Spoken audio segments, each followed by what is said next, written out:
नमस्कार मित्रांनो, मी आरती आणि खाद्य संघटना या माझ्या कुकिंग चॅनलवर तुमचे मनापासून स्वागत आहे। तर आज आपण पाहणार आहोत उपवासासाठी केली जाणारी बटाट्याची आमटी।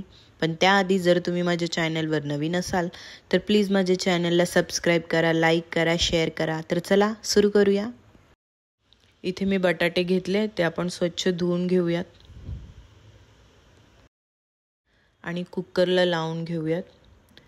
छान मस्त 4-5 शिट्ट्या घ्यायच्या आहेत कुकरच्या।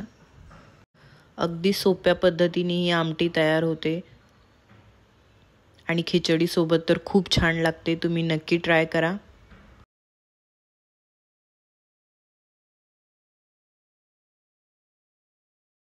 आमटीसाठी लागणारा मसाला तयार करूया। इथे शेंगदाणे घेतलेत,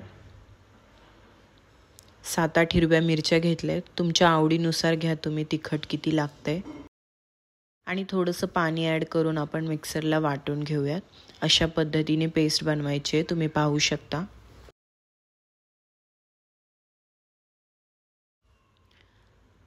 बटाटे उकडून झालेत, आपण आता ते सोलून घेऊयात।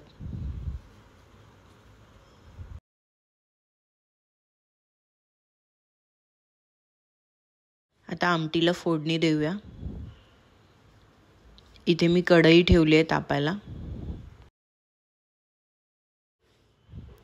मसाल्यामध्ये थोडंसं पाणी ॲड करूया आपण। तुम्ही इथे पाहू शकता।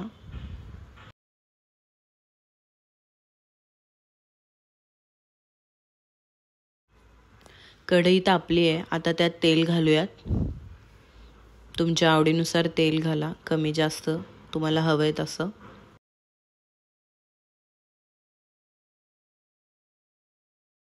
आता आपण मसाला तेलात टाकूया।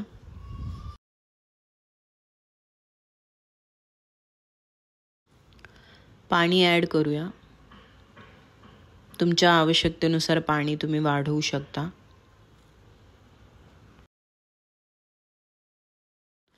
आता आपण यात उकडलेले बटाटे घालूया। असे फोडून घालायचे, तुम्ही ते पाहू शकता।